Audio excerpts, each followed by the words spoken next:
ये सब याद हो जाता है. Yeah. And you just keep on just humming that thing. They used to say भूत सवार हो गया इसको.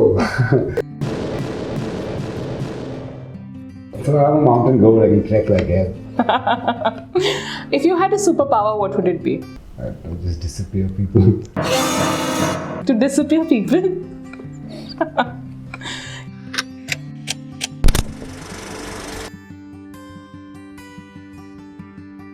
So only you're gonna be in the frame. I'm not gonna be there.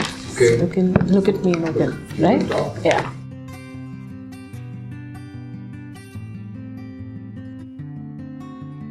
So hi, we're from IKF Fashion and we're in conversation with the designer NITIN BAL CHAUHAN today. Hello. So what defines NITIN BAL CHAUHAN? Something that's a part of your aesthetic also. I try to work on decadence as a singular theme in all my collections. Okay. In all my design, and I think that's the design process really comes across where things are slowly dissipating. So you'll find that sort either expressed through embroidery or expressed through pattern making or use of unconventional materials. Okay. I think how has your fashion journey been? And when I say your fashion journey, tell me about the ups and downs. Yeah, it is. I think it's fashion journey is like any other journey. It's a bumpy ride full of learnings. Right.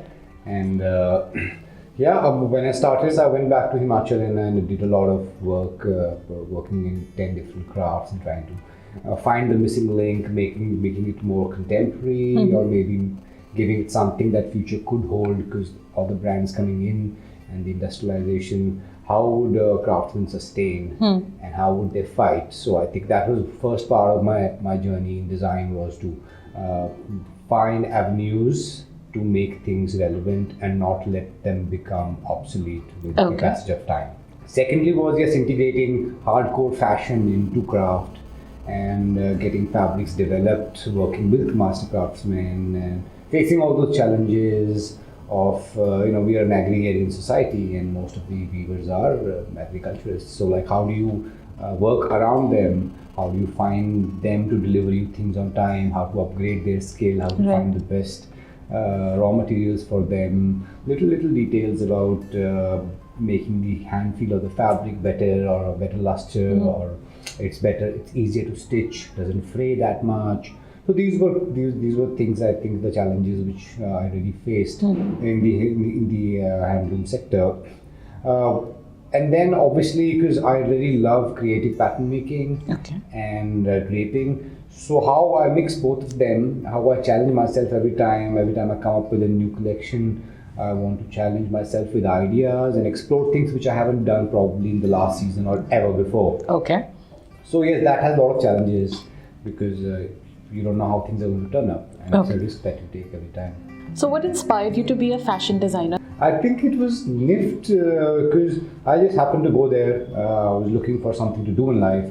I was in college, I had maths and bio, and I got through Roorkee IIT and also Maulana Azad Medical College, and I was just looking for a direction. And then my friend was there, I happened to go to NIFT and I just saw how everybody was working. And that sort of environment just got me because I was very creative from the start. Is there anything specific in your garment that, that's your signature? That's like, okay, if somebody sees, they'll say this is NITIN BAL CHAUHAN's garment. It's going to be very edgy, it's going to be sharp, it'll have very clear pattern making or fabric art detailing on it, and it'll have its elements of pleating, maybe a little detail on the collar or on the cuff, or the hemlines are going to, be the unusual. You'll find embroidery that's been achieved with so much of detail. You'll not find anything, any traditional motifs. You'll find things from the imagination. You'll find a lot of art, because I tend to translate art into my clothing because I'm a self-taught artist as well. Okay.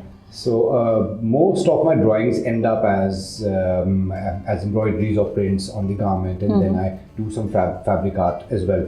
Even when it comes to sequins or crystals or other embroidery materials, that the common conventional materials you have, you'll always find that I'm trying to it's 3D embroidery that I've invented, which looks as if it's 3D printed, but it looks like, but it's been done with hand. Okay. So it's something very, very, very offbeat, and we aspire to make things that people haven't seen before. Do you feel that there's a market acceptance of all that? Yes, 10 years back, there wasn't. There wasn't. Yes, wind back 10 years, 2009, and things were very, very different. We were still just like exploring things. Customers were still developing their style. They were still trying to understand what fashion is. Our fashion week was barely a decade old, and we still had a lot of convention going on, conventional styling, conventional way of looking at things, and people were not very sure as to what's the right way to dress up, and so they would always choose being in the comfort zone. And NITIN BAL CHAUHAN as a label has always pushed boundaries, and I want to push you out of your comfort zone, and give you something which you haven't seen. Right. I remember doing an all grey collection in 2009. Okay. And I think grey came into India, I think by 2015 or 16, So being at the right time really matters here, but now things have really evolved. When I take my 3D printed garments to handmade 3D embroidery garments to smaller towns in India, and I see how people are aware of it, they just hear the word 3D and they say, yes, I've heard about this. Wow. So that's a big journey. That's a big journey that the Indian customer has taken and is ready to embrace. Having worn designer wear now for almost 2-3 decades for Indians, I think it's the newer generation which is showing more faith, and they're more globally in tune, I think, and they're looking at a more global product. So when did you start your label? And what was the struggle before that? As in, was there a struggle when you started your label? You felt, okay, this is the right time to start it? Well, there wasn't any right time to start. I remember I started my label as in I debuted at Lakme Fashion Week in 2007. And there was no right time, and then I had won a competition, and I had also been offered preliminary membership by the Fashion Design Council of India, which I'm now a governing board member, so that's been a journey. That's amazing. Yes, that's been quite an enriching journey. Having seen the best platforms in India and having showcased my work and been written by best magazines. But yes, when I started my label, I came with a 5-year strong hold on crafts, because I'd spent there, started my NGO when I started working there. So when I started my label, I was very, very clear about the language I wanted to do. I don't think whether I was very smart enough as far as did I balance my label, did I have a business sense of sorts or not. I think I just straight away came from my heart. You've been working for so long. How has the Indian fashion market specifically changed? Do you think that it's more organized now? Do they have more acceptance towards it? How do you place yourself in the Indian fashion market today? Well, Indian fashion market is a big, I don't know how many $100 billion market. So yes, it has its own side of being organized and unorganized. But as far as what the design community has done, I think it's a big leap in the last 20 years. As far as offering a product for the Indian customer, I think Indian designers have quite lived up to it, and they've accepted this beautiful change and showcasing work every 2 seasons and making capsule collections. And they've kept the market engaged. The customer keeps coming back and asking for more, which is a very good sign.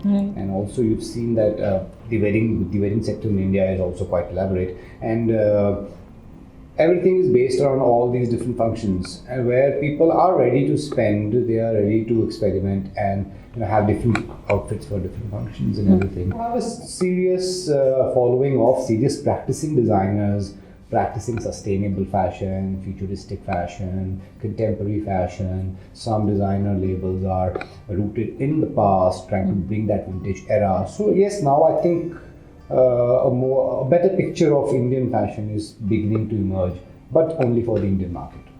And where do you see NITIN BAL CHAUHAN in all these sectors? Do you see yourself in sustainable, contemporary? Where do you see yourself? I don't want to be contemporary. Okay. Yeah, because all fashion keeps moving very fast, and I have a problem with that. Fashion is cyclic, and we tend to always go back to our past and then reinvent it, go back again.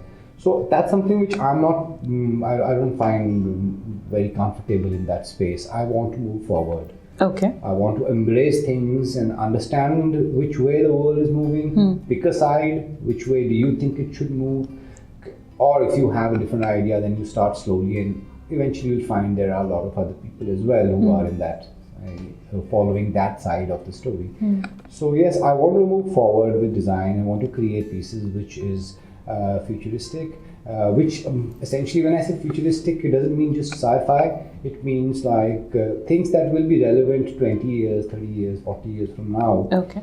I think that is a challenge, the real challenge. I think. So when you say futuristic, as much as I've read about fashion till now, there are a few things that people associate with the future of fashion. They associate technology, they associate sustainability and ethical fashion. So would NITIN BAL CHAUHAN as a label choose more of technology or sustainable fashion?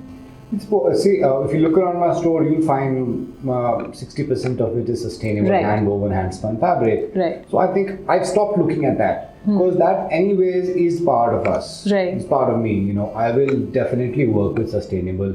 That definition of sustainability. How active is NITIN BAL CHAUHAN as a label on social media and digital platforms? I don't know, like, as far as I'm concerned, I'm just okay. I don't do any paid ads or like haven't really bought those likes or everything. I like to grow organically, and I like to work the old usual way.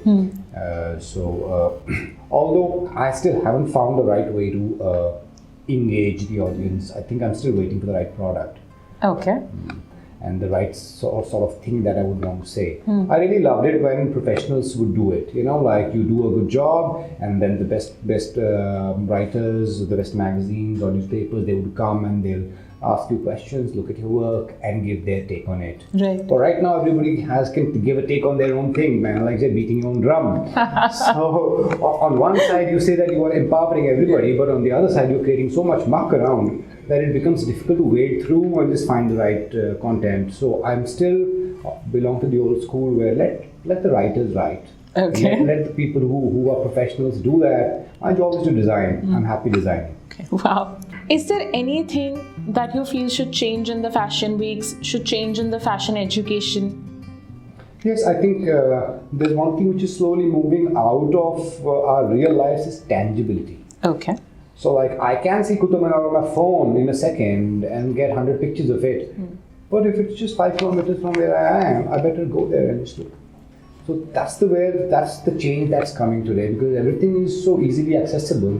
At times we forget that there are certain things which, when seen in real life or experienced in real life, give you the actual meaning and realization of what that thing is. Whereas with information technology coming in, that is something which we are trying to, or sort of, there's a barrier there. I can see it, I can't touch it. I think that changes everything for fashion. It has to be tangible, it has to be breathable. It has to titillate your senses, so that then things come out of you which are like, oh. Are fashion weeks the only platform that designers get to showcase their talent? Well, I'll start from the last. Yes, it is. It is? Yes, because where would you find the entire press, Indian press, looking at what you have to offer? And you find what the most buyers, Indian stores and a few international stores coming there, looking at your work and maybe helping you grow your business and do that season after season after season. Right. So, and at such a subsidized price, to just do your own show would cost you at least 15-20 lakhs minimum. Here you can do a show for 5 lakhs, 7 lakhs. So that's a largely subsidized sort of way the council can help designer labels to be heard and to build their design ideas into successful business houses. So, any other venture than NITIN BAL CHAUHAN?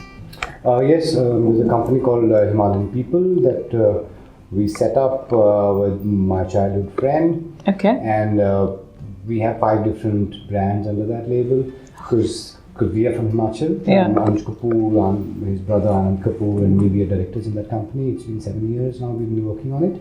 So we have a brand called Bula, Okay. which has to do with all the wool that comes from Himachal and different products we create out of it, from scarves to mittens, skull caps, stoles. And then we have a brand called Palampur, which is a brand of teas. Tea, right. Yes, and they are like different flavors that we retail and export.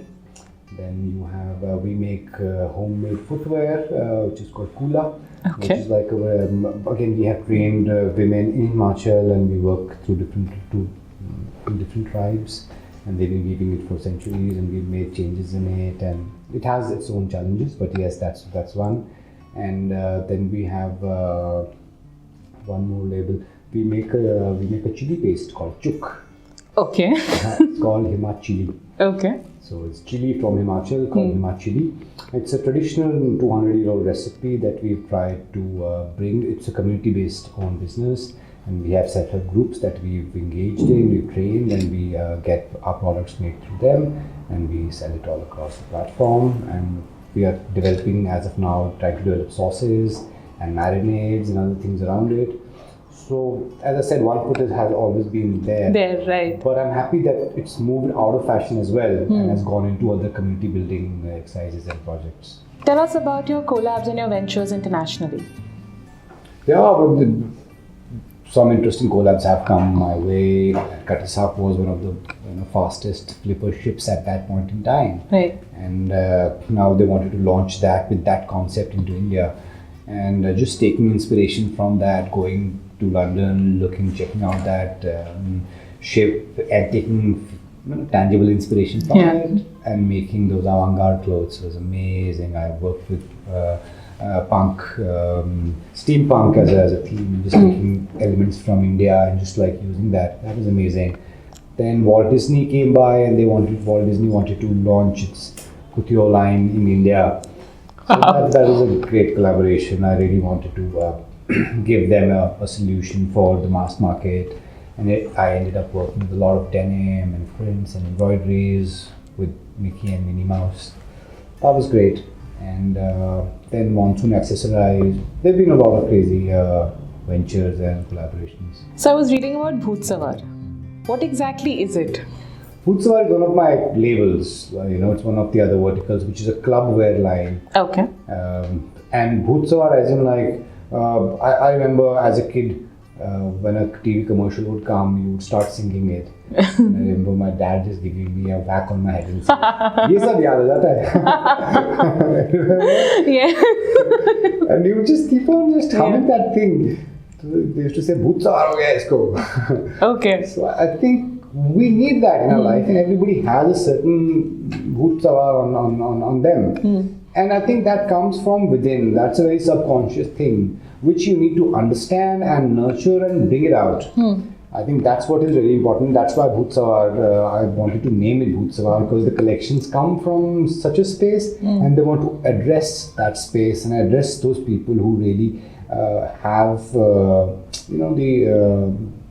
I would say, the courage to look within and say that, well, okay, I might be a CEO, but I love to cycle. And last summer I was there in Leh cycling. But that's what makes you who you are, and makes you bring those experiences and integrate that into your process or whatever you're doing. So I think that's where Bhoot Sawar came in, and we do all kinds of knits and all kinds of experiments with different means of printing, different ways of working with leather, creating accessories, garments, all of that. Is there a unique experience that's embedded in your memory? Something like, I will always remember this happened. Yeah, when I was back in Chamba, those 5 years, there were a lot of them. Because that's where I realized that, you could be standing on a breath and looking at a breathtaking view, but it's just a matter of perspective.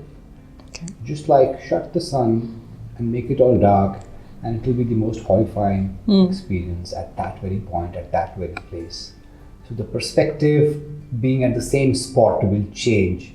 That is the biggest thing that just there could be a vase between you and me, but what you would see and how you would describe it and how I would, they would be different. But we would still be looking at the same goddamn thing. So we have this react in one word. See, all you have to do is just answer in a word. That's it. Okay? Describe yourself in a word. Intense. The strangest rumor you've heard about yourself. Never. Not even one? An animal spirit you associate yourself with. Ram. A ram? And why is that so? So I'm a mountain goat, I can trek like hell. If you had a superpower, what would it be? Just disappear people. To disappear people? You get a chance to speak to the Prime Minister. What is that one topic you'd like to address with him? Just imagine you have only 5 minutes with him. What is the most important thing you want to speak to him about? I'll ask him to probably change his style of dressing. Really? Yeah, because like it's just the same bandi and that kurta and that's it. I mean, people do things with it, but you can do more. Okay. On a scale of 1 to 10, how cool would you consider yourself? Pass. What one technology will transform the future? Nanotechnology. What do you notice in the person when you first meet them? Appearance. What part of the appearance? Hair. Are you a morning person or a night person, especially when it comes to work? If I'm in the hills, I'm a morning person. If I'm in the plains, I'm a night person. Okay, would you prefer staying all your life in a mountain or a plain? Mountains. Do you prefer yourself in long hair, short hair? The long hair days are gone. Do you prefer Manish Malhotra or Sabyasachi? I don't wear either of them. I can't wear If them. you- They're designed for me. Do you consider yourself as a fashion designer or an entrepreneur?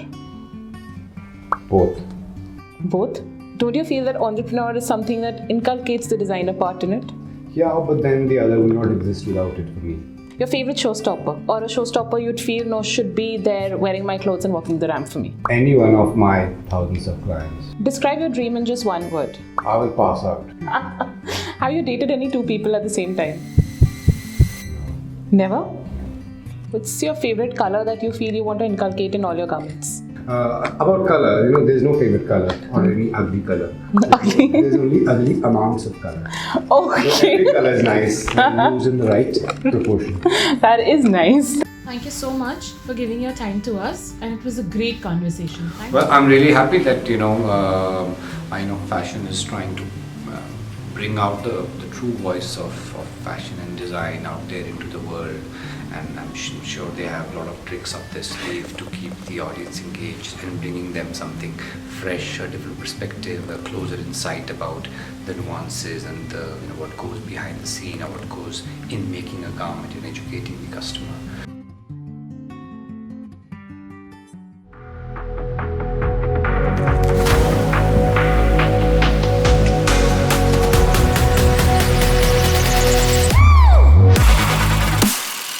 A skill you could never master. Oh, the tech. I'm shit at it. I'm scared of technology. When I go into the swanky hotel rooms or an airline seat, I just press all the buttons. Okay. I truly believe the celebrity is definitely way more than any of us. Buddhism has taught me how to persevere, to not give up, to kind of learn to take on challenges, difficulties, and to be able to overcome them.